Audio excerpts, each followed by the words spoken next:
Hello everyone, today we talk about the assessment of cultural value, a topic that really intertwines with lots of stuff that we're discussing from years by some degree, and others that are really kind of newer, and in the last year especially I've been thinking on several things now that I'm putting together into some kind of organic theory, and that I will be explaining gradually ahead, time allowing, of course.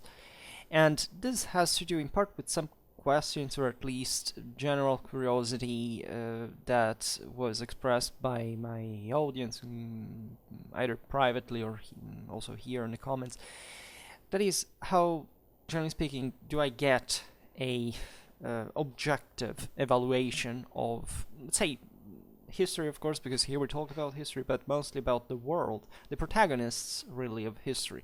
So, countries, peoples, nations, whatever you want to call them, and naturally understood also in the universal framework that is fundamentally the unavoidable one, if anything, exactly to develop an adequate criterion of evaluation.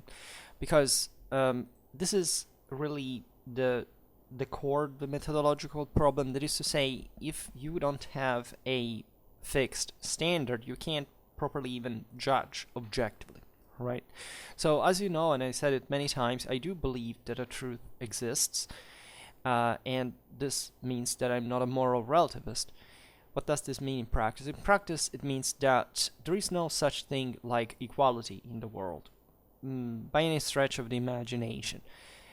And not only that, but when there are two opinions or two things or whatever, right, relatively to the truth, these own different values that are absolute, right? Now, our capacity of getting that absolute value is the same one of like attaining the truth. That is fundamentally impossible. And in fact, I don't like even rhetorically to use the word truth, because I believe it's like the greatest thing, and it's like you didn't tell the truth, as if the truth was something you can easily handle. I prefer the term reality better, because I think it expresses in fact not just the soundness of it from one side, but also the interpretative complexity of the same. And so already putting on the fore all the problems that actually make life worth being lived at this point. That is, of course, coming closer to the truth, but let's say not being able to quite grasp it. Now, the fact that, of course, that we cannot know the truth, that doesn't mean that we cannot achieve an important degree of knowledge. And in fact, say people say that there is no truth, right? Those are dangerous, because they may start from the same standpoint, at least by saying you can never know, but they will use it by saying, there is no standard whatsoever, and so they can't play magic tricks, at least in their head, that do not really, however, work in reality, against which they're going to crash pretty quickly in that way, right? And so this video is not at all flattering by any standard. In fact, those people will want to kind of say there is always a next thing to say, like in order to flip the whole thing. No, because even though you cannot reach reality, you still and you can still get fooled easily in the process. So I'm not saying that you cannot be wrong, right? But by a certain standard that we will see, by which means practically and empirically, because there is no other way, as you understand, to achieve that knowledge. Truth does give you this capacity of, even though not knowing it, but it kind of gives you a direction, right? And in the spectrum of that direction, we can understand how things take shape, right? So, to make a banal example, have we been lied entirely about history and how it is? Well, I often say that, of course, there are lots of things that we're being told wrong, and that everything stands in the narrative, and that's absolutely correct. But this has very few to do with still the evidence that we have, and some things that you cannot really say, well, this thing did not exist. Like, was there, a third world war somewhere between now and the second that we didn't notice, right? A moral relativist would say, well, you may never know. Maybe if we've been told and we have been lied to that we live like in a big Truman Show or something like that. That's, for example, what I've always been thinking, like when I was a child, right? At some point I said, what if I'm just an alien experiment? My parents maybe come from Mars, and this is all. How do I know, right? You can't. These are questions that I legitimately pose myself, because how do you realize that? Where does consciousness and awareness stem from, right? How do I think this? I arrived to Descartes when I was easily 5, right? How do I know I even exist, right? These are all legitimate questions, but at the same time, these are questions that by an average experience cannot really be answered, right? And what we have to cope with is essentially our reality, which is also a pretty grim one, right? Our limits, our mortality especially, but properly this continuous experience of mistake at the end of the day, and therefore the concept of truth does imply the will to surpass this. It's a sort of gateway to immortality in a way. It's the hope that our strive as a race, as a civilization, as humanity altogether, is to, let's say, attain some broader purpose, or at least to, in fact, to have to respond at some point. This is the same idea of a creator, of a god, of a omnipowerful entity that is the one that we are unavoidably subjected to. This is what most religions actually are about, or if not any religion, because traditionally speaking, the universal value entailed unavoidably the existence of a truth, right? This didn't come around with monotheism, like certain liberals would like to make you believe, that somebody began to say once again, this is the truth, and you have to obey, and we need at least this form of authority and discipline and hierarchy, and before there was no such thing, right? This is really not correct, especially in the realm of what we assess as civilization. This was not really a thing, and even if we assumed that at some point this came about, and that we began to be more kind of dogmatic by a certain standard that was never fully attainable, because you cannot attain single thought more than you can attain, I don't know, equality, right? It does not exist in the realm of physical reality. It's impossible. But in this sense, we began to consolidate these ideologies actually in the moment of greater development of our own capacities, right? If you talk to an hunter-gatherer, by a certain degree, we do, right? And they don't really have much of a broader take on life, because their life is mostly revolving around issues that are of primary concern, right? They want to eat, right? Especially the one, there are of course different stages in hunter-gathering societies, but let's say that need to beginning of maintaining control on a situation that seems to unavoidably deteriorate, and this is in fact to degenerate. The orbis senescit, it's the realization that it's the dimming, the twilight of the gods. It's the eschatological view that we are going down, right? It's an important acknowledgement and assessment that does derive from the fact that we do need an additional theory fundamentally to cope with what we are, thankfully, thanks to our achievements, we are ever more unhinged from compared to an alleged state of nature, in our golden age. And this is complex because also there are traditional societies really thought that they were much more obscure in this sense, because they also thought that not just we are decaying, but we are decaying from a status of much greater superiority that was not, in fact, what we are normally told historically, by thinking that even just in an evolutionary perspective we kind of just improved, right? And we're still doing it. This already sets you up psychologically in two very different directions, and that's a huge deal. You could argue that perhaps the most misleading perspectives actually, or at least the most important one, revolve around this view. And I'm not going to descend in that aspect, because that does have to do still with the attaining of truth in the form of some sort of divine humanity that at some point degenerated and would be, always doing that. But I appreciate modernity in the measure in which it can work and we're just not able to use it. So the idea of tradition is also kind of tricky, because the greatest attainments of tradition were exactly the some of civilization were exactly in part the reaffirmation not of a more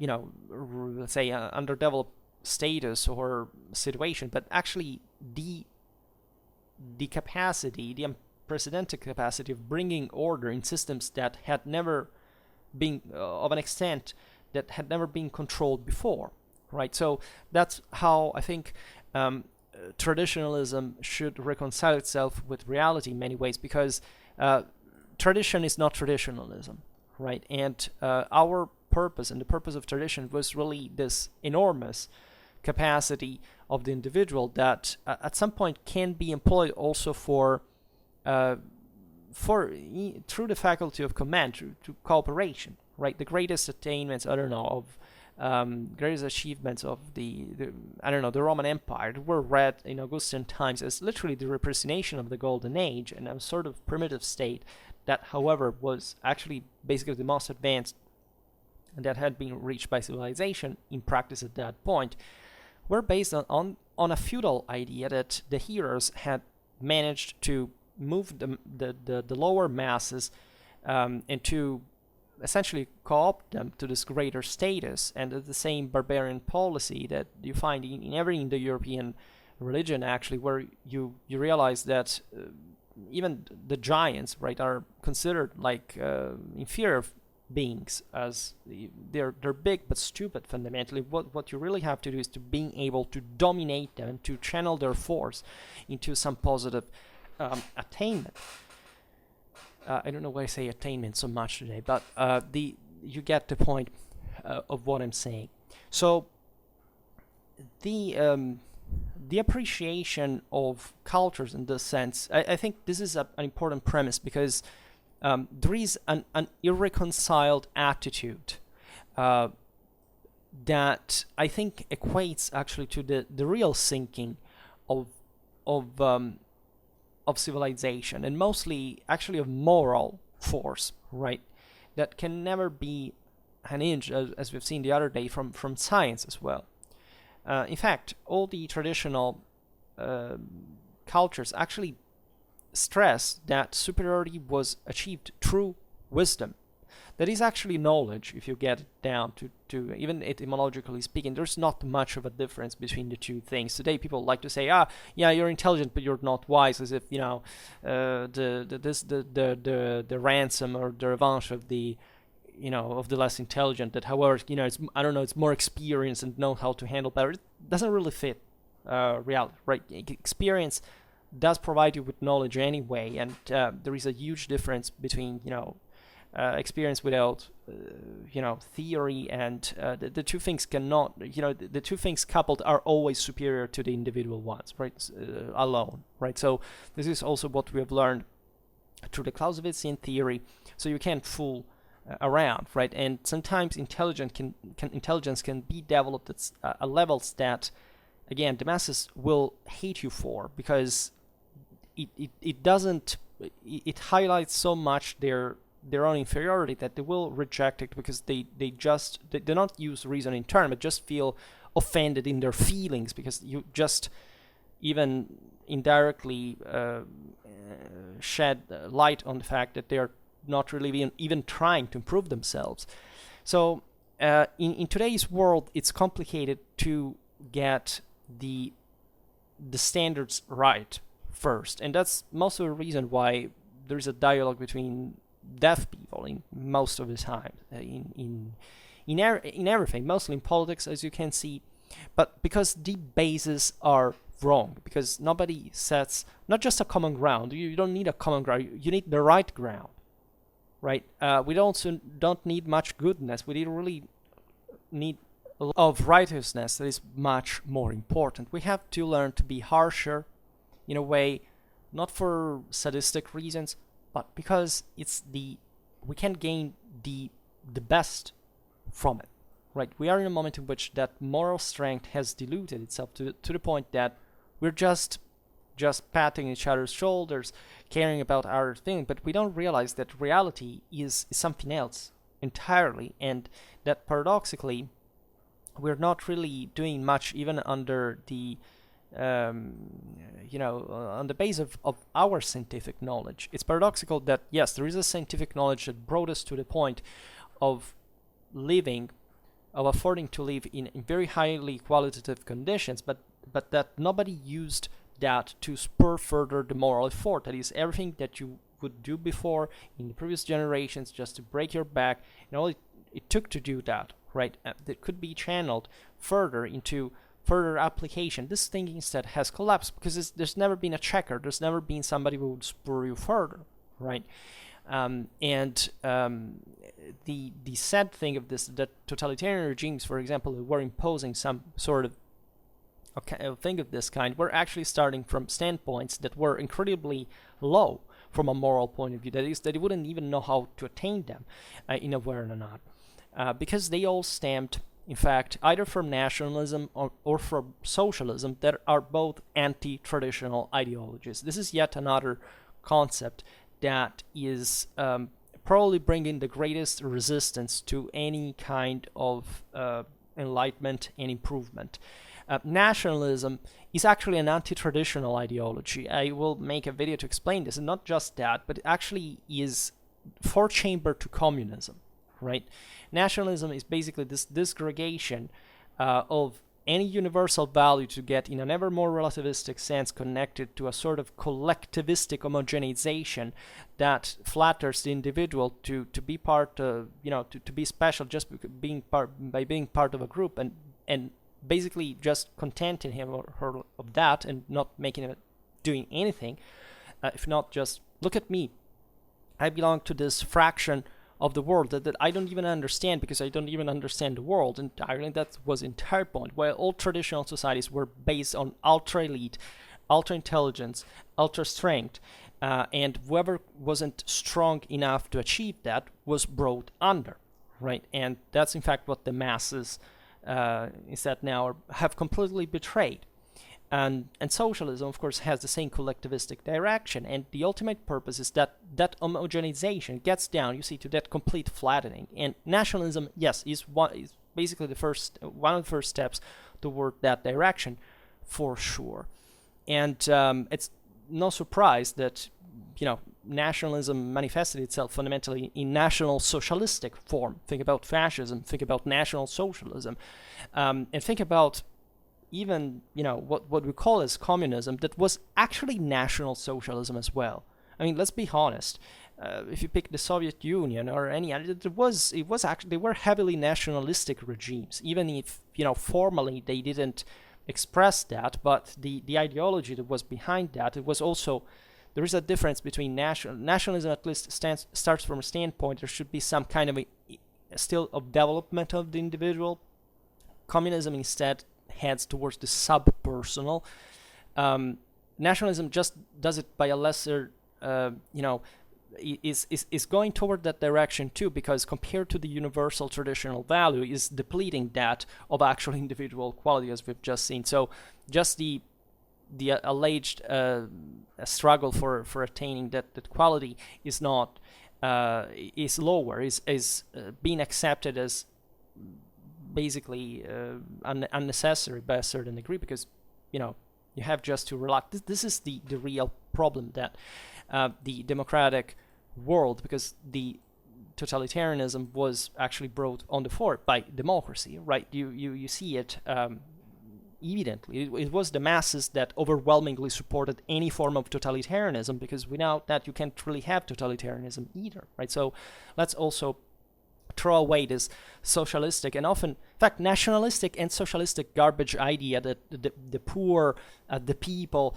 etc., are the poor victims and martyrs of the situation. They're actually the bloody, wild, disgustingly underdeveloped perpetrators, the direct responsible for the greatest bloodsheds in the history of mankind, and mostly due to, in fact, their own incapacity, to the weakness, let's say, and the ignorance, and that would unavoidably bring to a lack of competent guidance, right? And that's mostly what we're really seeing right now. I think we are in deep trouble in many ways, because again, we have been mostly fed with the myth of progress that came mostly from a democratic direction, and we have seen any criticism to democracy as, the alternative is think like, fascism or communism, right?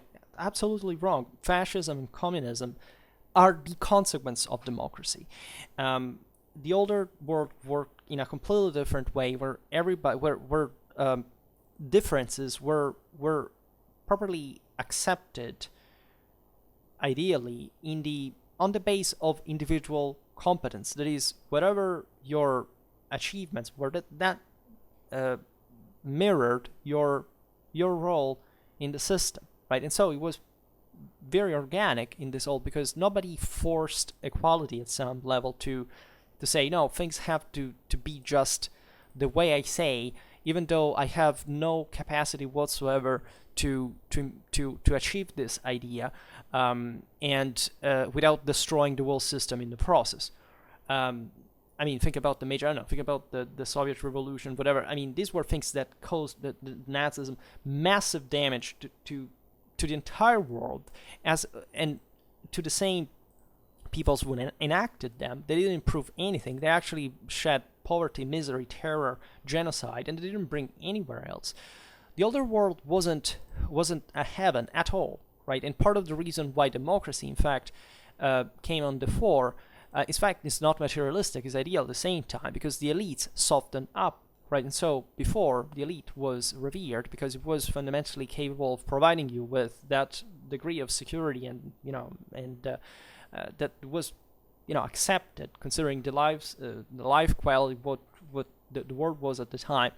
And so, as I explained in other videos, what really happened is that, yes, scientifically we increased so that we could better, say, we could pack certain standard elementary forms of knowledge, passing them on the masses, improving the broader coordination, but still by that attaining some results that are in their material nature brought people to soften up morally, right? So that science goes up, but and morals go down, and science is good, right? They should the thing should be morals and science should go in parallel up.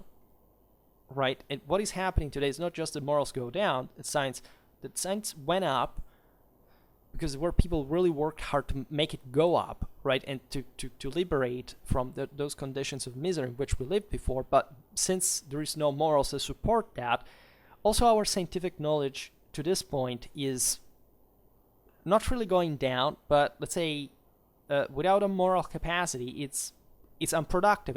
People don't know how to really use it and applicate it, right? In fact, we came to some points of moral relativism in just the sheer evaluation of the world that are incredible. And today I really wanted to talk about countries, and maybe this last topic has to do with that, because you see, the same evaluation of the world should be the first scientific concern, right? The first scientific concern should not to go on Mars, right, or to think how to solve this specific, extremely specific issue that from a technological point of view, when you don't even calculate what is the risk of the broader system for this thing to be completely useless, right?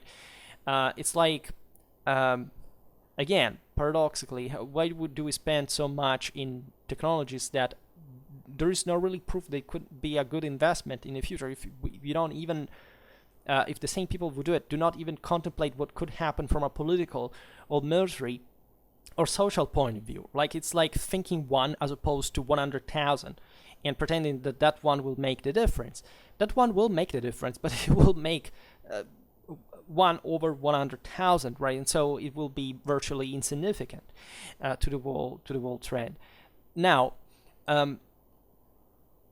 this is important because we have to start from somewhere by knowing the world, right? I think that a mature person that provided with voting rights, hopefully deserved ones and not just given because they breathe, should be to have a generally good idea of what the world is, right? I don't like at all, as a historian, those globalistic perspectives on history, because they are so rarefied at some point that they don't really teach you anything. They're actually more subject probably to ideological interpretation and bias, etc., than actually assessing objectively things like.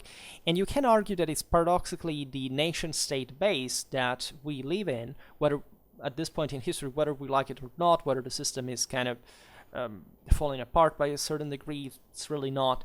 And maybe in other videos I will explain why.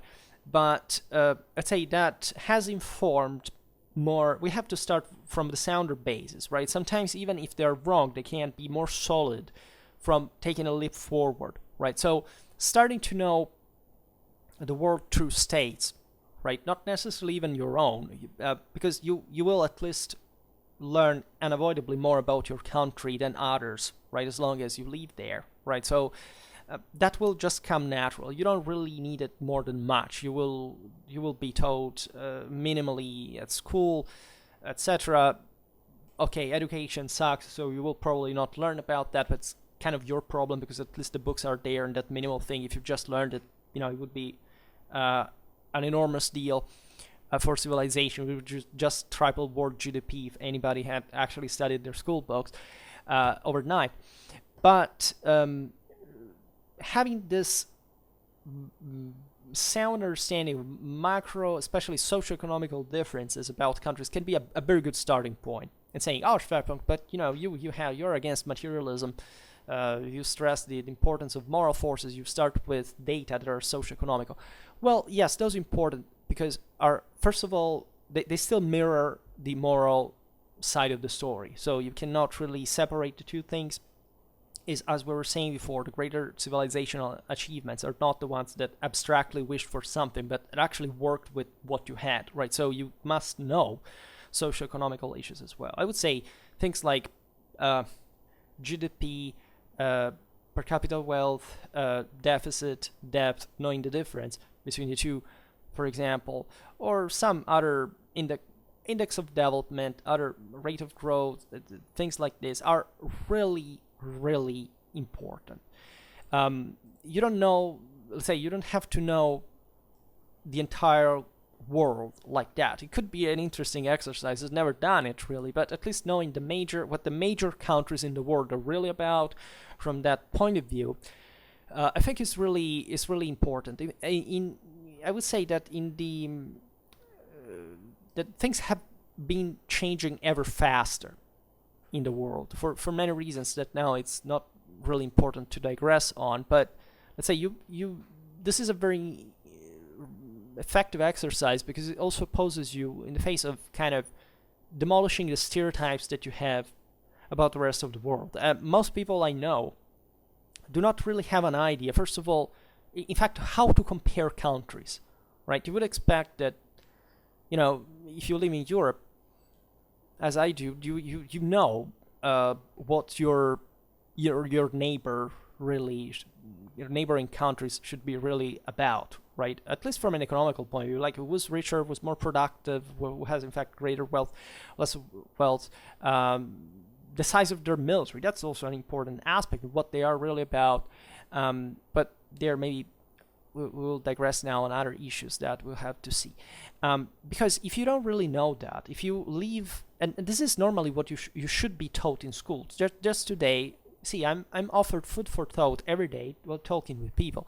It was just a person today, very candidly, in fact, I appreciated her, says, well, I don't really know much about your country. Like, we are actually very close, by the way. And say, I just know this couple of things, and I know that's twisted, but I want to know that. And at least that was an open attitude, because most of the times I meet something else completely. That is to say, not just knowing nothing, which is sadly normal by average, but also refusing to understand the need of knowing that. And this is not really about my country, but it could be about another country. I suspect this person doesn't know, in fact, anything about even the other countries in general, because I understand from all these indicators that that the situation is always the same, like complete alienation from most of reality, really, even about their own countries. Interestingly enough, it's dramatically easy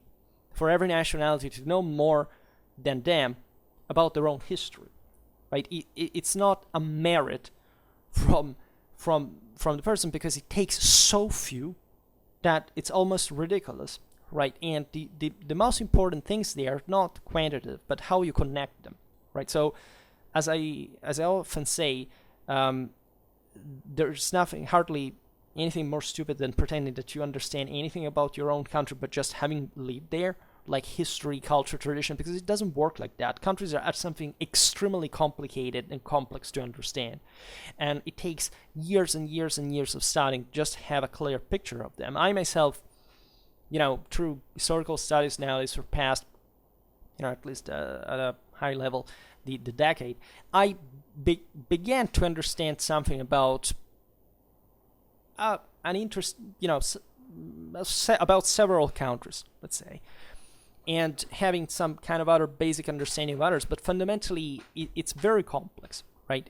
For the rest, if you have just a gray mist or a strange and distinguishable blob in your mind, well, just know that that's mostly normal, where most people are. It's just that there is kind of a presumption at that point of knowledge, or at least worse, this presumption of this fake presumption, this kind of lying to yourself to know things that you factually don't. And the reason why you do that is that you fear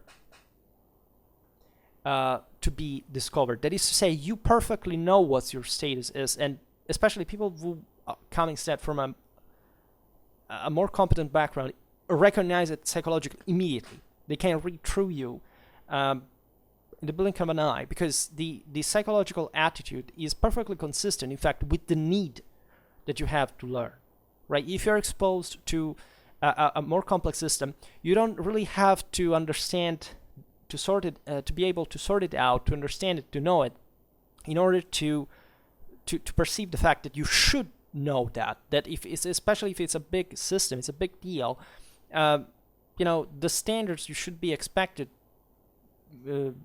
that should be expected from you as a human being to understand the major political, military, and social issues are something weighing on your conscience, right? They're telling you don't know that. Why don't you, right? You will learn them maybe at some point when in your life, right? And then you go on basically doing nothing, having a repetitive mechanical job that will just make you afford to go into a second world country on vacation to save the money, take some picture, going around saying, I know the culture of these people, know their mentality. Maybe you know absolutely shit about anything about that country, nor about history, nor about their actual socio-economical situation, their politics, anything. But if somebody asks you, maybe with a scientific background, tells you, okay, study these things, you will feel immediately threatened. You will start saying, no, that's just theoretical. I know better because I went there on vacation. Like the same, this is the kind of attitude, especially this almost hysterical, paranoid, in fact, mask that you wear just to pretend that you know something that you really don't, right? There's really nothing worse than pretending to know things that you don't, right? I always tell you, well, if you follow me, that it's difficult to know things. I tell things that, of course, as I was saying before, nobody can attain the truth. Nobody can really tell you something and say, this is the truth, right? We all make mistakes. I always say things that are not correct, because nothing is correct. No knowledge is factually correct. Nothing. But at least I make the effort to improve it. And I share with you the journey, the tricks, the difficulties, how I try to fix it. And therefore what really history, the inquiry, should be about, right? Instead, just presenting a face is not really enough, right? My face is, I don't know, I tell you the history of some things because as I learned them, right? But of course, every time I'm making that video, I'm thinking, wait a minute, is this narrative right? Am I saying things correctly? Have I made myself clear, right? Do I have enough evidence for supporting this idea? And I also often, in fact, state this during the videos because I want you to be wary of the potential difficulties you would encounter by learning them. This is extremely important, also because you establish a trust relation with someone, right? If you start pretending things, nobody really trusts, nobody is really, benefiting from something that is unchecked, that is not evidence, that doesn't present, in fact, any factuality to rely on, to go check, to go verify that. So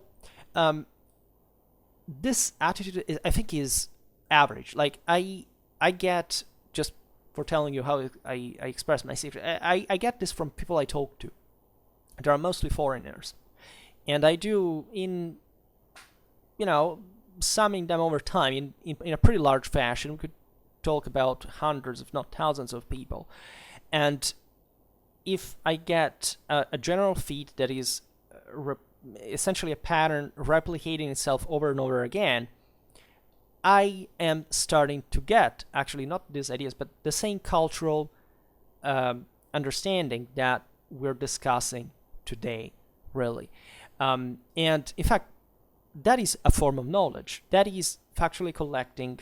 It's as if you were interviewing people, right? Also, mostly contemporary historians do this properly from a professional point of view, not because we, in fact, rely on the average person to explain to us, what's their history or their country or whatever, but just because we want to know how the people of that country, for example, believe in this. I mean, how they think these things and how they see it, right? Because interviewing them, yes, is treating them a bit like guinea pigs, to understand, like, how does that group think and behave, and what they are the mental structures, and why is that? And so if you couple that with a more scientific background, and if you study intensively the history of those countries, you start basically seeing, literally in your mind, a shape taking form. It may be imperfect, but it's still real, right?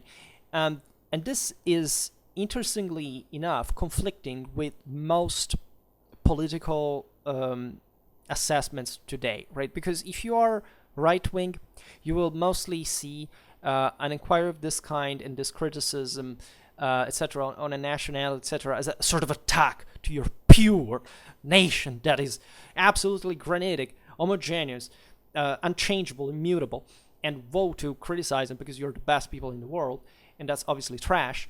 And interestingly enough, the trashiest peoples are exactly the ones who tend to reason like this, and we'll explain better what actually, in fact, the traditional, values were really about, because nobody really thought this bullshit of nationalism, again, until the inferior masses that were kept under by the traditional establishment, the true old European system, a universal system, this is beyond Europe as well, needed to fabricate this much more easily digestible but completely, scientifically inaccurate ideas of countries and peoples, and to make the weak taking refuge in this self-delusion, not more than any distraction from properly faith and action and responsibility brought to the moral collapse of tradition. And from the left side of the story, you say, oh no, you can't generalize because it's racist. Well, first of all, this is exactly the point. Science evaluates the wall, right? And interestingly enough, you say, this is other debate that I often had, and that proves you, by the way, that actually left and right actually collimate, right? They go, we pictured them in our, again, stupid democratic mindset as, two things that are going towards the extremes, but they are actually going to collimate in those extremes. Nationalists are inherently socialists or even communists, right? The ultimate goal of that, the extreme narrative of that, is communism, right? And what is preventing them from is that glimpse still of kind of individual pride in quality that says, fuck the collective perspective. I'm actually the one who is in charge of my own destiny. I will work. I don't have to be assimilated to any other group. And the group will actually benefit from me as long as I am powerful, right? And I can't even just be an example. Both left and right are, in this horizontal dichotomy, are going towards flattening, right? In other words, what communists want to achieve. And in fact, not surprisingly, I mean, just look, I don't know, in past, the DDR, for example, is a good example because it was first Nazi and then, I mean, the country was first Nazi and then with the DDR was socialist. What do you think people do there? There are a lot of neo-Nazis there. What do you think these neo-Nazis want? The old mythology of the fatherland, of the true individual, pure Indo-European values of nobility, of strength. They want socialism. All they ask is socialism. They say, capitalism, the state of nature where you really have to struggle hard and survive and prove yourself. They don't want it because they've been sensibly weakened by their anti-traditional bullshit that, these are actually neo-Nazis that prefer socialism, prefer to be a Soviet puppet historically to the present condition. Let's just leave aside the radical ignorance in any form of, in fact, assessment of what life was there at the time under the DDR, but especially, that's what they want, right? And Nazism was actual socialism. Never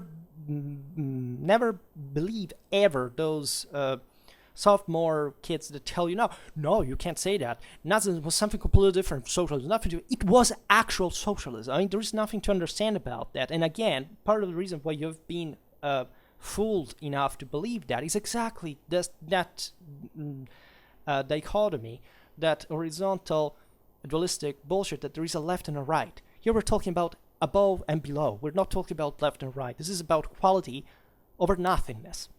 That's the only axis that you really should be seeing. It has nothing to do with left and right. It's just a distraction for underschooled people, like these people really are, unsurprisingly. And this is terrifying enough, but once you realize this pattern of interpretation, you really elevate yourself to that point. I don't remember the point I was making, but it was an interesting one, I think, because I was heated enough. Yes, the left perspective that actually tells you how many leftists are actual, not just nationalists, but actual racists. And I think this is self-evident with critical race theory bullshit and all that thing that is pure racist ideology of the finest quality. I mean, that's pure racism. I think not even pseudo-biological racists in the 19th century reached the peak of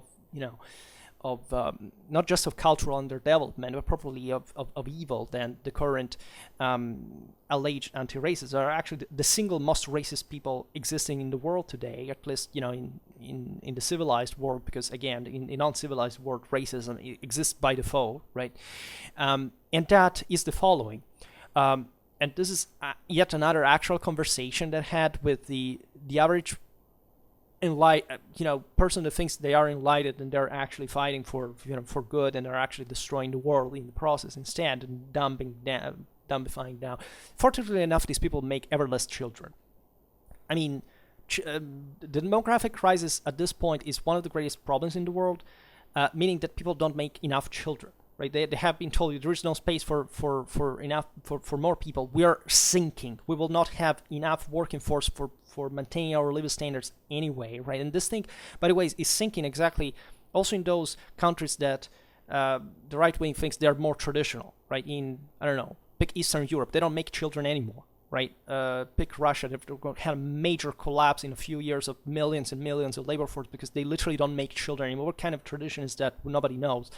And how, especially with the past that they have, how can there be any glimpse of tradition there? It's also quite the same reason, again, why people don't study other countries' histories, don't know nothing about that.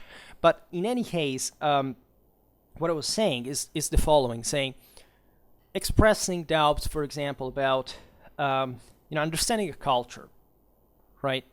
Understanding a culture, first of all, should entail, I said before, socioeconomical indicators just to have a base of hard facts, right? We'll pass there to how to build on it, because those alone are nothing, right? They actually, you should get past that stage as quickly as possible and built up a lot of historical, literary, folkloric understanding, religious understanding, because otherwise you can't understand anything, and that's even dangerous and will make you ever more materialistic in mindset. But unfortunately, again, that's what we started from at this point in history. But the point is this, like saying, I don't know, this X country has a disgusting rate of rape, of sexual abuse. Let's say that there are countries in the world where systematic rape of women, children, and even of men is natural, right? We've seen, pick Afghanistan, that's absolutely normal, right? It's been a trauma also for people who fought there from the West, because it's literally, you see that around you. Everybody knows it, nobody does anything.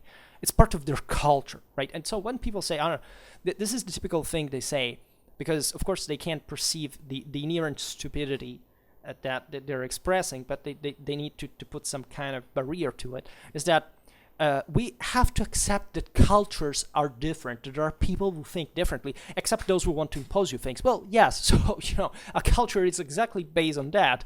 How do you define that? You see, this is the complete unhingement from any factual reality. This is the abstract alienation from the concept that people's beliefs have consequences in actual reality, right? So if those same countries' official stats tell you that, say, I'm giving numbers just for the sake of example, completely inventing them, but let's say, I don't know, that in that country the rate of rape is like 10 times more than yours, and you say, but I actually received this answer, but also here we have rape.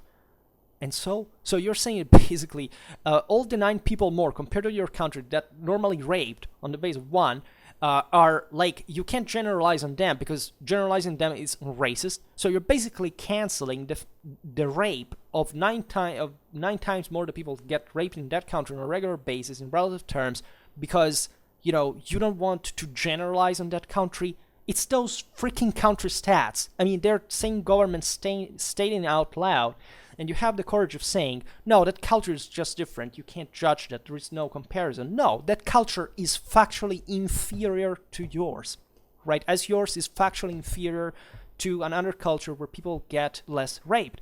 Naturally, rape is just one indicator, so I'm not saying it's that simple to judge that. But surprise, surprise, and not to make any form of moral relativism, surprise, surprise, in a country where there is such, in countries in general, when there is a higher rape level, generally speaking, there is also a higher poverty level, there is a higher illiteracy level, there is a lower, at least I accept civic and democratic education level, at least when I talk about democratic now, not referring to the fact that it's really a positive thing, of the fact that, in fact, we don't have direct democracy, fortunately.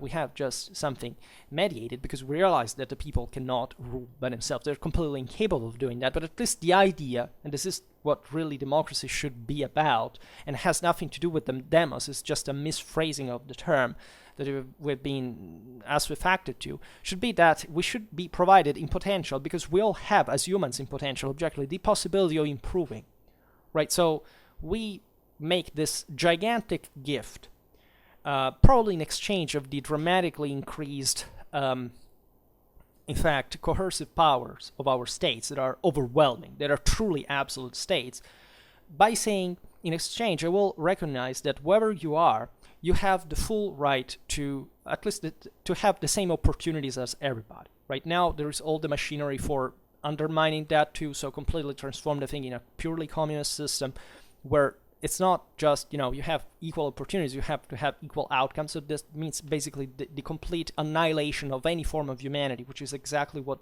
scientifically Bolshevik doctrine imposed and proposed.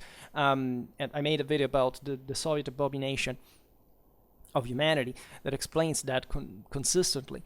And so destroying any form of merit, right, and any form, in fact, of individual capacity, and therefore the denial of any form of humanity. Right, and just saying, between you and a slob, there is no difference. Just leave. You just have, there is no capacities, potential, whatever, no distinction. We will arrive to that, right? Well, humanity will be denied even in front of animals or anything. It is kind of just already happening in people's minds in many ways. But the question here is properly having this paranoid attitude for which you don't want to see to be perceived as racist. You don't want to make comparison about countries. And usually in that conversation was interesting for two reasons. First of all, the first thing they attack you with is the following. That is to say, it's wrong to judge on the basis of nationality. What do you mean exactly? Because I personally, I know many foreign people also from countries that are in fact that kind of disgusting, would have those kind of problems. They are a problem. But I treat individuals always as individuals, right? The fact that I meet a person that seems nice and I can never read fully in their mind, and I just see how they behave, and more or less I always kind of get what to expect, and I understand that there is a different form of thinking, but it's actually a regressive form of thinking. Like in that truth axis of universal values, you can perceive that that's not a different way of thinking. It's just a less or more way of thinking, which is a completely different thing. And it's obvious, right? If you're not exposed to more complex systems, to greater education, greater opportunities, you're just thinking smaller. That's it. And that's a universal meter of evaluation. There is no doubt between that. But also, I will treat that person with the respect that that person gives me. Right, I'm loyal with anyone. I don't have any reason to say that person's just, I don't know anything about that person, but I don't know, I know that they come from that country, I will discriminate them against because, it's just a shithole. I never do that. I actually have pleasant relations with people coming from places where I just don't like in general. I can't see the bias, the prejudice. I don't really know them too well, and I frankly wouldn't like to know, because that's what I've learned also in my life, that you can give this benefit of the doubt until you don't know the thing. And that's where that narrative comes from. You can't judge. Well, you can't judge when you know things. If you don't know things, of course you can't judge it, so you can't judge. I can't judge because I know those things. Yeah, I study those kind. I know the stats at least, right? Again, as I was saying before, it doesn't take anything to know these things. If you are not able to compare those stats with one of your country, that's like what even a sixth grader can't do. And that's why you should be prevented from voting, because objectively you're not mature enough.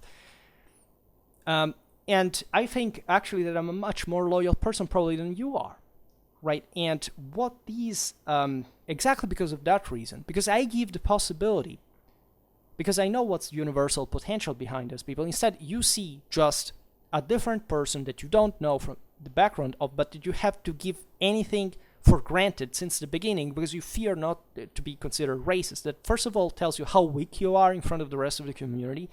That in your action, in your moral and scientific development, the only thing that you're concerned of is this superstition. So this boulder looming over you that crushes you and makes you inferior, just and on the defensive and incapable of taking action, of fear of being deemed to be racist. And that already places you actually, and unsurprisingly very often, in kind of a culturally underdeveloped situation. That's sadly true, because I don't know where even that person would, I don't say what person was coming from. But the other point is that you are, again, accusing me of, being a racist for saying what reality is.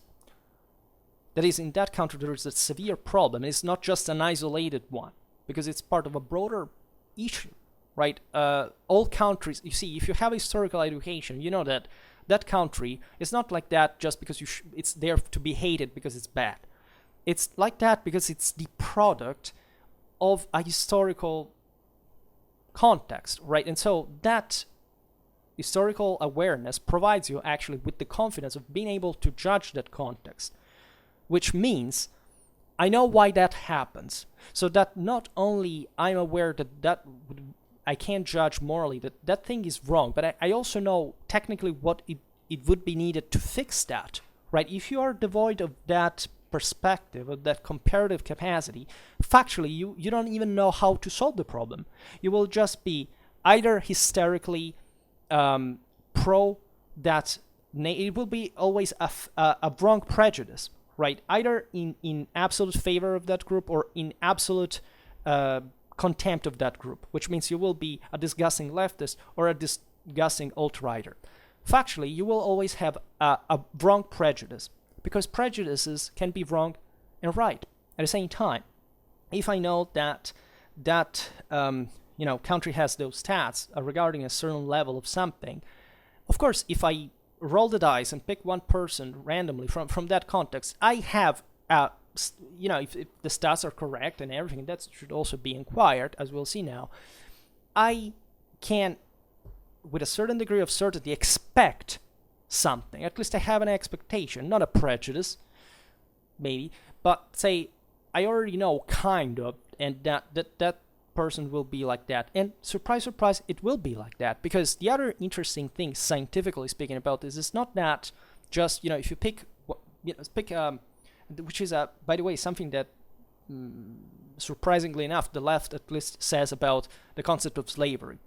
And the one that, even if you count how few people were actually killed in slavery or whipped in slavery, still the idea that you could be whipped had an impact. Well, this is exactly the same point. If you have again, random number, 100 people, right, and or 1,000, whatever, and one of them, in that group is a criminal, statistically, the question in that group, assuming naturally it's a group with a real consistency, not the racistic bullshit like saying dividing people according on base of race in countries where all the races are blended, for example.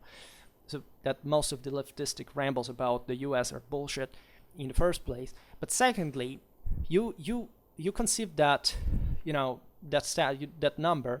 It's not that if you cross out the criminal out of that group, the rest of the people are angels, right? Because what actually that 1 out of 100, 1,000 means is that, first of all, that's just statistically, right? So that person could be even a fraction of a person in a way, because for one person that is a criminal, other 10 around them are kind of prone to criminality themselves, that there is something wrong with them. There is a cultural background that produces that single criminal.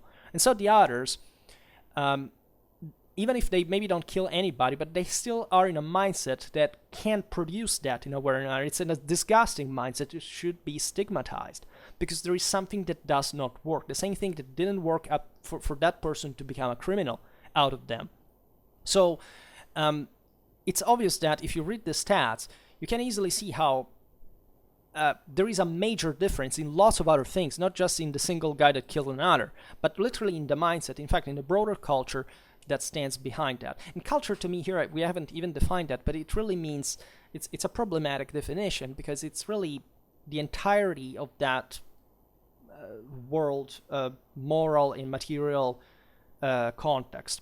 Right, and cultures are transnational. They can be very mixed. They're a very complex thing. Let's say that since nation states did exist and were really forged with a strong power of homogenization, that yes, countries can be used as a kind of indicator, very loose one indeed, because countries are very diverse within themselves always, whichever they are.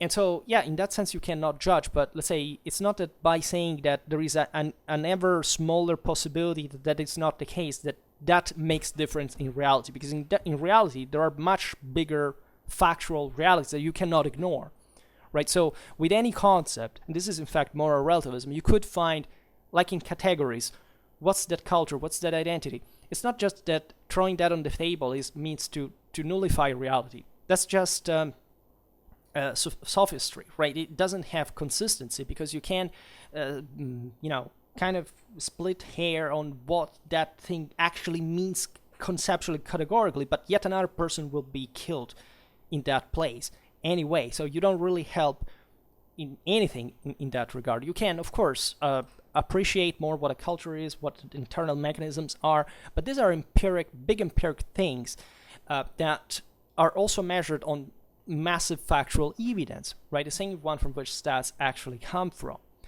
So that's bullshit. And yet another thing that you notice very often is this distrust, in fact, towards science in these topics. That same person that were accusing me of, having prejudice towards nationalism just because on the basis of scientific data that actually depict reality, is that she literally said that to her, you couldn't really know anything through history. You had to have, about those cultures, you have to have those cultures in the blood, right? If you are in the blood, you transmit culture. So you're accusing me basically of being a crypto racist or whatever, and you believe that culture is passed down through blood. I think here we have a serious problem. That sounds like a Nazi, eugenetic program or something. Like, how do you think actually culture is passed down to blood? Here we have, again, the national socialistic masses, because that's the only patterns that they do, being so alienated and manipulated and by a certain degree rightly abused, that they can't even understand anymore that what they're saying is openly racist, just the critical race theory, that they're actual nationalists because they're still judging people on some rigid and unchangeable categories that are utterly disgusting, because of course they can't depict reality correctly, especially by gross approximations, and that are polluting the whole entire world to basically narrow that system down to, again,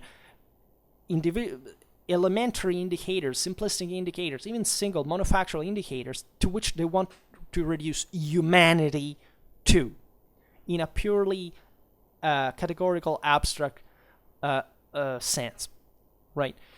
What's all the issues with race, right? Why is this racist card so popular? Because, of course, culturally underdeveloped brains do not understand anything more complex than monofactual explanations, right? And so this has nothing to do with the color of their skin. It has to do with the fact that pools of people in general coming from a cultural background that didn't make them enough intelligence, and race was just an accident, and it has nothing to do with that. It has to do with the individual responsibility, right? Because you can be ignorant, but still, not expressing incorrect judgment about things that you don't know, but that is kind of factually impossible, right? And I give you that, in more primitive contexts, right? People are just kind of sometimes apparently less dangerous in a sense. You tend to sympathize more with them, and you would be surprised how close these contexts are. They are in every country. I'm not saying third world countries here. That's the other probable paranoia that lays behind. He's talking about countries that he thinks is superior. No, I'm talking actually can move 30 kilometers or even just 10 meters from a place and finding that. The problem is when you actually inject knowledge that is fallacious, and that person doesn't have the tool to understand it's fallacious, but you kind of starting fueling their emotional side, and mostly the least a person knows and the least resistant they are from a cultural point of view, and so you can easily pollute them with bullshit, such as this whole chthonic mass reemergence. This is especially even in the United States, but more in general in all those countries that have kind of blended in more people without any kind of previous regulation, or hoping that humanity just would fix itself by itself, just giving, again, that individual complete freedom rather than liberty, right? And just getting in everybody without any concern and hoping that it would work. It doesn't work like that, unfortunately. It would just take a few regulation. It wouldn't have to be a discriminatory thing at the level of, even of country. It would, in fact, had to be balanced on the individual, as always, because it's the only fair thing. And that is bringing people to hate, literally, things like America in that case, and all the origins in slavery and colonialism, as a cause of alleged evil of the existing system. If you fail in the existing system, it's because you are worthless.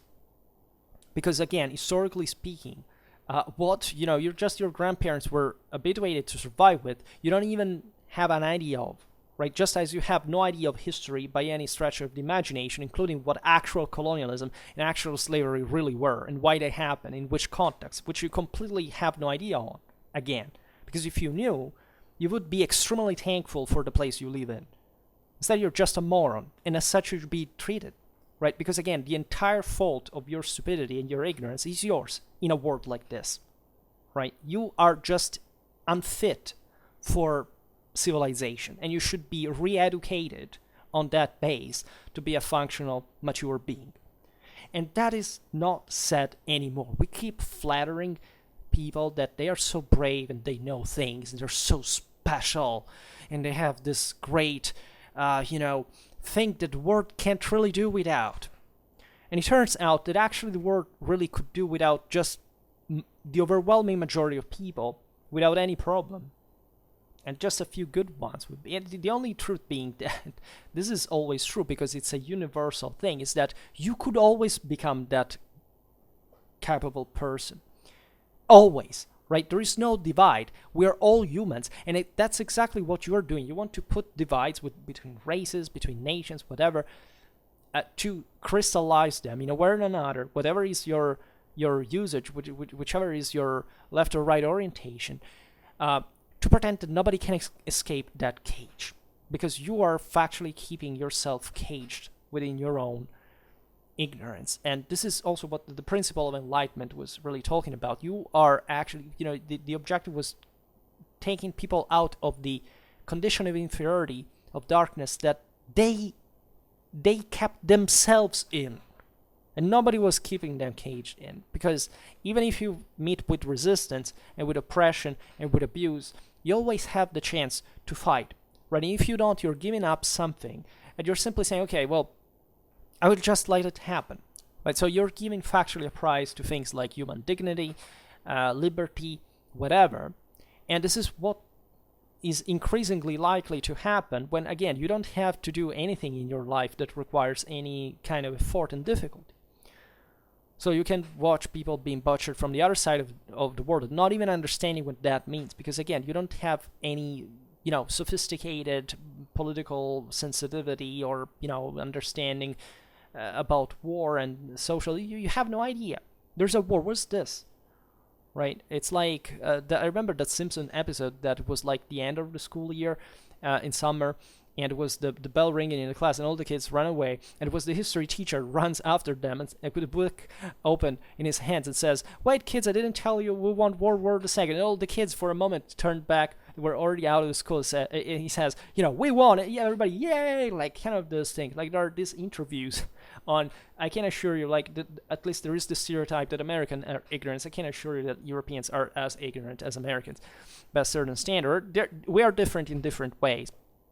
Right, but if you check some CNN interviews some years ago, at least when there was some, at least a minimal actual sense of decency somewhere left, you can see, stopping people, random people on the street. What about the Vietnam War, right? Who won? Like this person turned around and said, hey, "Do you know who won the Vietnam War?" To I don't know, the person they were walking with. They had no idea.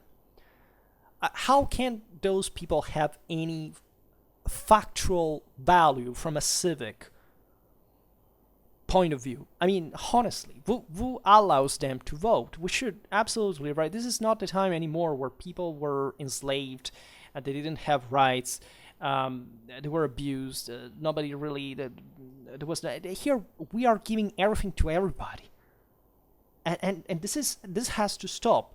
We have to give the base. Right, that is enough, say, for the system to hold in a way that, if something wrong happens to you, it's not really your fault, you couldn't predict it, we are faulty, we need that minimal welfare. But aside from that, everything else you have to earn, including voting rights. Because at this point, as long as you are granted those basic values, it should go in parallel. If I give you that base, that equality of opportunity, it's over. Like all the rest you have to earn. Right, also because we spend money to give that to you, right? And this is terrifying, in my opinion, because again, there is no political debate about this. Nobody pushes this to the obvious limit. Nobody says things out loud. Nobody really focuses the whole misunderstanding and confusion and disorientation that we are completely soaked in. It's again, I make these videos because I as I was saying before, I get this evidence all the time. There's not a single day that I encounter, don't talk with somebody who, I don't hear something that doesn't point univocally to this direction, right? Which is not even just about the people that can say more or less sensible things. It's that direction I was talking about at the beginning, right? And yes, it's also, the real one is, it's real, like the community is overwhelmingly collapsing towards the lowest. And it's always been doing it by a certain degree. This doesn't stop today. It didn't begin yesterday. It's something that goes on as civilization is old. And with, in fact, unpredictable results, but increasingly negative ones. And maybe I'm growing too pessimistic in a way, but again, I think it's a physical principle. Like if you stand on the second principle of thermodynamics, you understand that things are going literally to go bad. The ancient religions and mythologies were right. The world is aging. This thing is gonna end. It's gonna go wrong at some point. We're gonna end it ourselves, likely. But why don't we try to at least maintain some higher standards to kind of at least avoid that, to give some greater hope to go on in other ways, and to see a bit beyond, to represent a concept like the truth. If you wonder what's behind the truth, is how much price to give to the truth. Why do you think that all the traditional, all the traditional cultures had a concept of sacred? Right, there is not a single culture to say, no, there was something sacred. Well, again, liberals say that, monotheists introduced intolerance and dogmatism. Intolerance is actually a necessary civilizational tool. You can't allow everything. You must forcibly regulate things. So what's the standard? Like if you think a truth does exist, that's a sacred. That's something that is more important literally than anything else, including human life. And of course, this is, it's harsh because you understand that the same potential that we attribute to humanity is sacred, right? So this is not really an alienation from our own nature. It's exactly coming back to the full essence of what our nature is. And we cannot afford to discard it. We cannot afford to say it's just an opinion. Because, frankly, when an opinion is incorrect, it doesn't have value. It has value only in the measure by which those who own it have some kind of power and can influence the world. But let's say freedom of speech should be, I say whatever I want, yes, but you also pay the consequences of what you say. Because if you say something stupid, people have the right to treat you as an idiot. If you insult somebody, you will be fined and sanctioned. If you cause damage in some way, you will have to repay that. But that also should be balanced on a kind of level of like how far am I willing to be imposed also from the top. That's yet another thing. And we're being, let's say, and there is a balance between that too, right? There is not an easy answer between, we should all get with a milder or stricter government, right? There's not an easy card, an easy way out of that, right? It's not even just the lack of regulation, because I understand libertarianism by a certain degree, but I don't think in reality it works. I always am wired to reality. If something doesn't work in reality, it doesn't mean that it can't work in absolute terms. It simply means, however, that reality is reality, and what you hope it would work in reality, if it doesn't, is still doesn't matter until you sort reality out. So something is like, pretending again that you would leave people completely responsible of their own actions without any check is not a good investment. Like basically no civilization in history did that. You always needed superior authority, because there have always been people who are more capable, more powerful, and therefore that have the overwhelming burden, responsibility to make the thing work also for the others that they they are above. Because those people don't see as far as the others do, because they haven't handled as much. They're not aren't as intelligent. That's it. The same reason we were saying before, right? Why, basically, it's still like this, right? We don't entrust power to the average person on the street extracted randomly.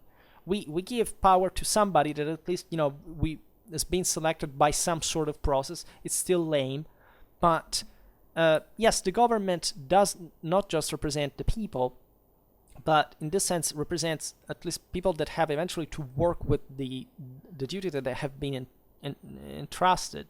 That is to say, it's very difficult to make a country going on. You will not have the myth that politicians are just incompetent without realizing that it's also extremely difficult to rule a country, right? Politicians are very often incompetent, like most people are incompetent, frankly.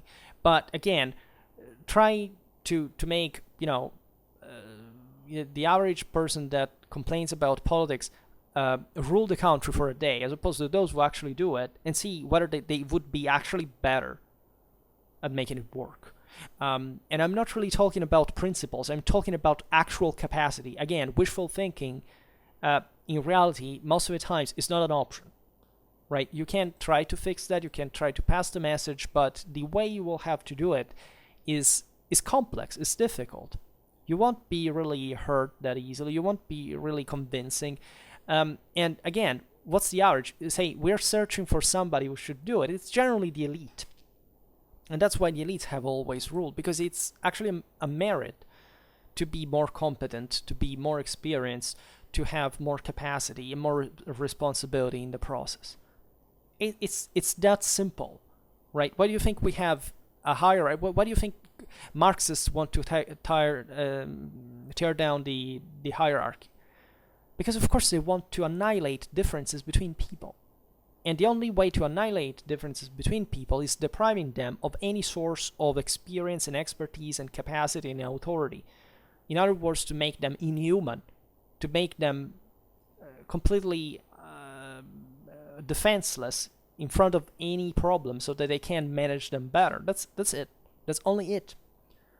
Right? And that's the entire, both what nationalists and socialists have always used, very often at the same time, because again, basically all totalitarianisms were nationalists and socialists at the same time, to achieve their purpose, with the only exception that National Socialism is an anti-traditional idea, and it doesn't work for that reason, because it's still the product of less qualitative people than were in the top in the past.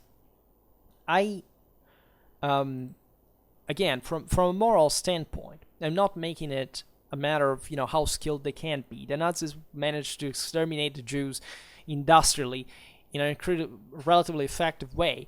What I'm saying is we're talking about the actual purpose of that. I mean, the Nazis were so imbecile that they managed to exterminate and to actually postpone, even but saying that, the extermination of the Eastern Europeans that were actually freeing from the Soviet Union. Well, they would have had otherwise millions and millions of people from their side actually against the communists. This is the complete, again, alienation from any reality. It's the attainment of an objective that is just devoid of actual substance, because it's devoid of tradition. None of that was traditional, right? A traditional approach would have taken a completely different attitude. While it's true that nationalism kind of boosts, it's more effective because it boosts at least a minimal form of individual quality, even though it's still all flattened and homogenized and flattened, etc. Communism completely annihilates any of them, and it's the ultimate purpose again of these systems and these ideologies. So if up to this day you've voted in any of them, just know that you're effectively contributing to the annihilation of humanity, and that there is no pride in you whatsoever, nor in your identity, nor in your beliefs, nor in your actions. It's all rigged. It's worthless, right? If you disappeared altogether, nothing would change, morally speaking, right? It would be actually better for mankind. And this, unfortunately, also we can't achieve, because in that sense, somebody else would resent of it. because again, people can't really understand. But in a way, in fact, we have standards, and so we kind of accept, we kind of tolerate, right? You must be intolerant, but in as much you have to be tolerant, right? It's always a balance between the two things, and that's where the reality really stands. And most people are too weak and cowardly and incapable to understand that reality stays always in between, and that it's extremely difficult to understand. Taken to the extremes that are even unattainable, it's nothing. It's like, again, promising forced equality. It's the delusion of the time, because equality, again, under the laws of physics, cannot be attained in this world by any stretch of the imagination. So you're basically saying, let's attain something that is impossible. And so until this thing doesn't happen, that is never, we will keep being justified in doing what we do, that is depriving you of your humanity. This is the exclusive meaning of what you're seeing in most of the political spectrum today. And it's simple as it sounds, right? One of the great problems of tradition is also that it was actually a pretty simple thing, intuitive. We were polluted with lots of ideologies that overly complicate the situation for no reason, because they complicate it methodologically. Reality is already too complex the way it is. We need clarity to make sense of things, not of perversion and degeneration and all the worst that you can think. You're human beings. You're supposed to fix that, not to increase degeneration. And again, instead, this is what is basically happening. So you understand where I'm going with this, right? There is always this thing is always more evident for me, and you would be surprised, but you're a historian. Like, is this about history? This is the entirety of history. We will get more in depth on how this actually changed history at every step of the way, and how this could be factually the single most important thing you should learn in order to understand history. Because again, if you don't get this, how can you frame reality? This is the point. History is based exclusively on reality. And in fact, actually, another thought that I was expressing there, and that I was hinting at before, that happened me to hear, is this fundamental distrust towards the same history. The other day, I made a video a bit about that. That was, again, how you can't really have how science is worthless without history, and vice versa, right? And how we have downgraded history to a sort of B-serious subject, and we have said, it's just theory. It's something strange that nobody really understands what's the purpose of learning, because, how do you apply that? That's because, of course, history is taught terribly everywhere, both in schools and universities, and etc. But it's what would be useful to highlight in order to understand the importance of history is, first of all, the fact that history seeks all the time, and that's the only good possible history, evidence. And evidence is produced by reality. So again, even if you can't understand the truth of evidence, because nobody does, but you know that it's real. So even if this world could be all an illusion at the moment, still, for what is relevant to our understanding, this is reality. And so if we want to make any sense of it and try to improve things, without evidence, you can't go anywhere. So history is, par excellence, the reality-based subject. It's something, in fact, that takes evidence from all the other subjects, as a matter of fact. And that's the power of history. And if somebody in this world thinks that history is not, it's theoretical, is not even able to distinguish, what it means, the vulgar in theory, from scientific theory, which is something very different. It's a theory based on evidence. That is to say, it's like saying, I don't know, the theory of relativity didn't exist until it was demonstrated. Just what, right? That's a completely different thing. You have to put pieces together. If those pieces together make sense, which is very difficult for it to make sense randomly in the physical realm, right? So it means that it brings to something, and if these things make sense, because we're talking about essentially the history of humanity, because that's what we study in history, well, that is a powerful indicator. We can understand the human reality and read the world through that, so that you can basically understand what the hell is going on, and having an idea how to kind of cope with that, to understand the magnitude of things that are going on, trying to check them, to fix them, to improve them, whatever. And if you have, again, no idea of that, if for you the world is just, I have to go on vacation in a place to understand how it is, and you ignore that, that there is an oceanic historiography written on it, and that if you don't read it, you can't basically understand anything about, a place, in fact, just by going there, or even just living there, as it constantly happens. The question is, what the hell are you even living for? I mean, objectively, how lame can be somebody's existence without knowledge? It's terrifying. It's as if you lived much less than other people. It's a terribly poor and unqualitative and miserable experience. If you don't know the world, you can't command the world. You can't make a difference. You can't improve yourself. You can't bring it to the next step. And therefore, how many people are we letting being useless to our world without doing anything about that? This is the real point. We should, again, become much harsher. And this is not being harsh per se. This is being stern but fair. That is to say, not making you a favor just because, or for no purpose, for no reason, right? We are already humanly wired. It's not that somebody's taking away our emotion from us. Actually, those are the same one motivating us. But this is exactly the point. If you care about anybody, you cannot let that person be fooled by themselves. And who cares if they're hurt by telling them that they're wasting their lives? That's the most important thing you can do. And that's the only possibility of improvement. Just imagine everybody starting to behave like that, right? We probably would kill each other in large numbers at the beginning, but surely we would be able to boost a dramatic response to say, you think that I don't know things, I'll show you. And who knows how much we can achieve by knowing those things. And again, is there anybody talking about this? I don't know anyone.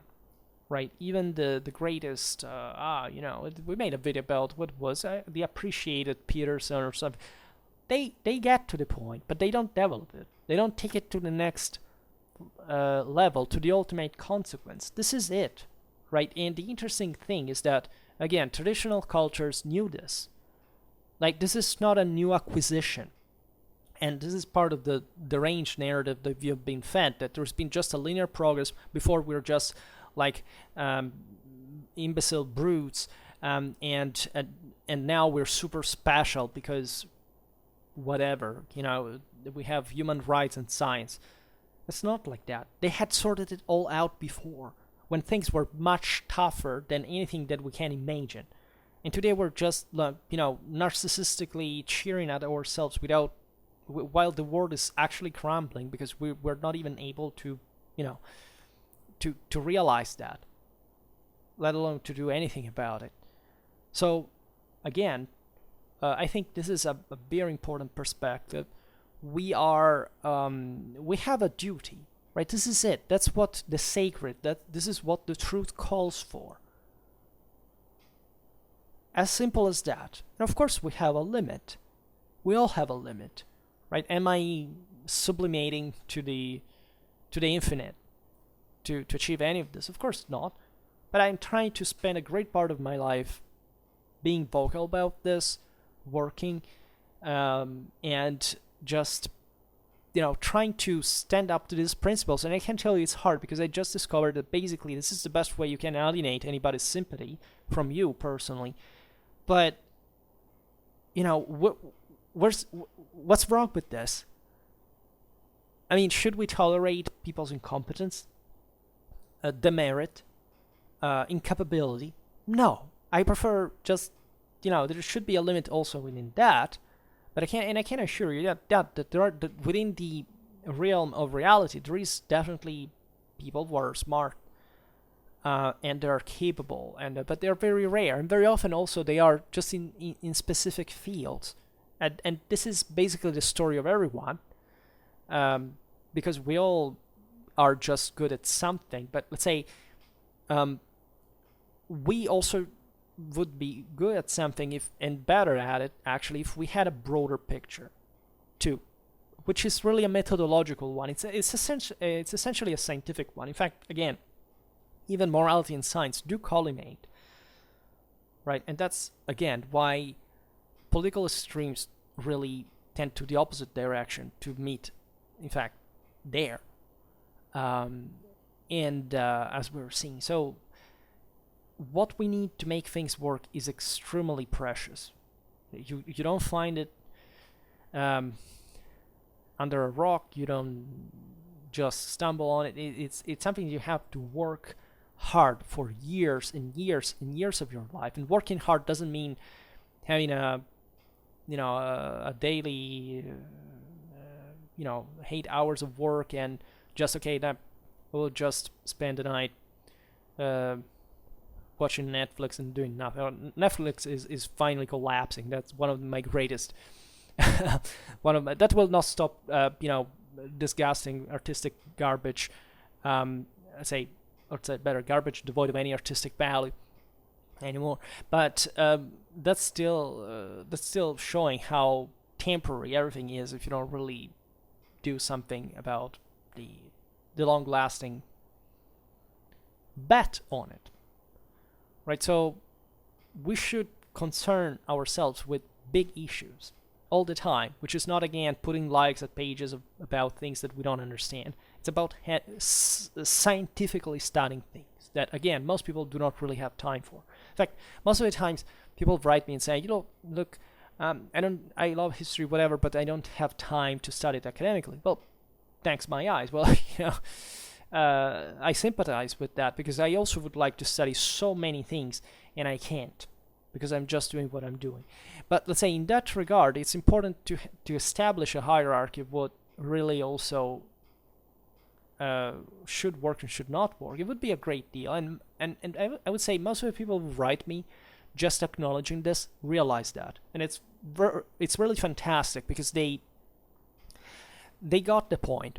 Right, it seems to me instead that the majority doesn't even accept that it should accept in fact a hierarchy. They're completely phobic about that. Right, they get rabid if anybody tells them, look, you're a 4, you should be a 17. They can't stand that. Because I don't know what they went through. Because I doubt that they went through that much, again, because it's not supported, in fact, by any stats. No stats shows that people today are terribly oppressed or miserable or desperate or they should be, at least in the latter instance. It's just a moral problem. It's overwhelmingly a moral problem. Even if there are material problems, as there always are, and just life sucks in general, and terrible things happen all the time, and it's terrifying. If we would all appreciate a bit more of kindness, etc., you will get kindness when bad things happen to you. But when you have all the cards to play, and you don't even care about playing to win something, to really make an effort to get somewhere else to improve your life, well, at that point you shouldn't receive much sympathy at all, right? And especially when you entrench yourself behind instead serious problems that do exist but that have nothing to do with the moral strength it should put in solving your problems, exactly because those problems are there. And it's rough. I'm not saying it's easy. I'm not saying it's it's also a position where you would like to be, because again, most of the I would say the greatest reason I think why people really don't accept it's because they don't want to be criticized. They want to be wrong, right? Why National Socialists? Because from one side, people need that illusion. Again, they're special in a qualitative sense, that they are really, even in fact, better than the others in a way, but without really doing anything. And socialists, because in fact, they're not good at much, but they want others to give something to them. So it's the worst of narcissism and parasitism at the same time, without any achievement, right? And at that point, you say, no, stop, because I don't want to have to share the world with people who reason like this. And even if I have to, because it turns out that we all revolve around the same planet, still the the things should be brought under a very different order than the one is taking place. One that probably it may even take place by itself if we account a sort of feudal stratification or something, but it's not really a positive thing by itself, because that entails still that there is an overwhelming majority of people who have simply given up any opportunity to do anything, any chance to do anything. They simply abandon themselves, as it really happened in feudalism by a certain extent. But except those times were much rougher, and you would understand much better those hard decisions. Today, it's really different. Today, it's I give up everything because I don't want even to feel negative emotions.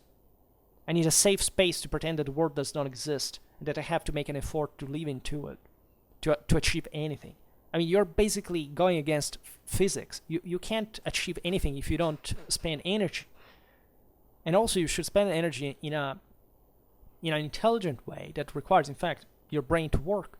Is that too much to ask? Is that too difficult to do? Like, you just hide away from problems? Is that how you think that your life can go? I don't think so, modestly, and not so modestly, because I would enforce these things in very severe ways if I could, right? But again, recognizing this is better, because also, let's put it in this way, if you are under somebody who, it's already happening, right? It's already happening. I mean, most people just say, okay, I will be under this boss, this company, this business, because at least, well, I'm not much of it, but it's already something. It's a minimum I can get. And I hope I can keep going on with this. It's not really a good hope. You should aim to be the next boss, the next businessman, the next company owner, right? Not just being, and you say, but I'm too poor, I can't. Well, what were your grandparents? It may be that economy is not as good as at the time, I mean, in terms at least of growth rate. It may be that, there is a lot of competition, and that there is also a lot of unfairness in many ways, meaning that objectively you're not given equal opportunities, right? But in terms of outcome, considering the mess of this world, it's really difficult to think that a very good quality wouldn't be appreciated just because there are greater forces that are choking it. I mean, while this is true, just imagine what a greater benefit if everybody were to improve immediately on that base, right? It does cost, so I understand that aspect too. I think it's easy, but again, the world is so messed up right now that even just individually, you could make the effort, right? And if you make the effort in this ocean of mediocrity, there are much more opportunities actually today than in the past. Because in the past, it was not really much of an opportunity. Life was harder in many ways, but at least there was space for growth. So in a way, you would also gain more sometimes than what you actually worked for. Even if life was harder in other ways. Today, really, if you're really looking at the opportunities of this mess, just by gaining more knowledge on the system, which is not the cheap ad on YouTube that promises you quick earnings or whatever, or spammers that propose you bitcoins, etc., deals, etc. That again, it may be still an option, but still you should actually work on it. How many web developers or software engineers you find? What do? I did that, and how many are they, actually competent? Why that sucks actually as a job? They say the good ones are very well paid. Yes, but the good ones are very, very few. And why is that the case? Because somebody stole the future of the others? Or maybe because these people just wanted to hope to make quick money without any kind of effort.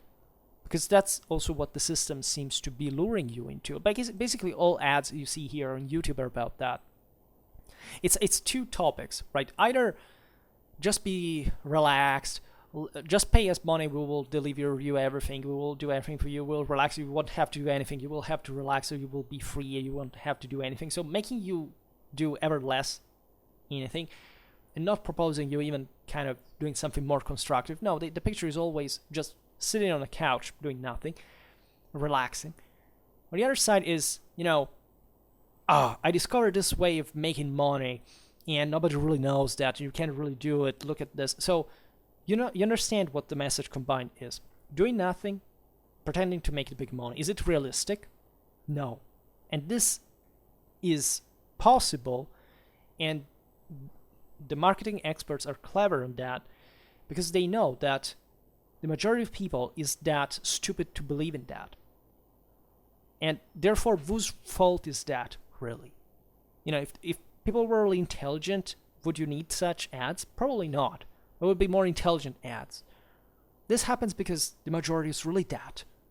And again, this is not a personal opinion. This seems to be on base of reality, whatever it says.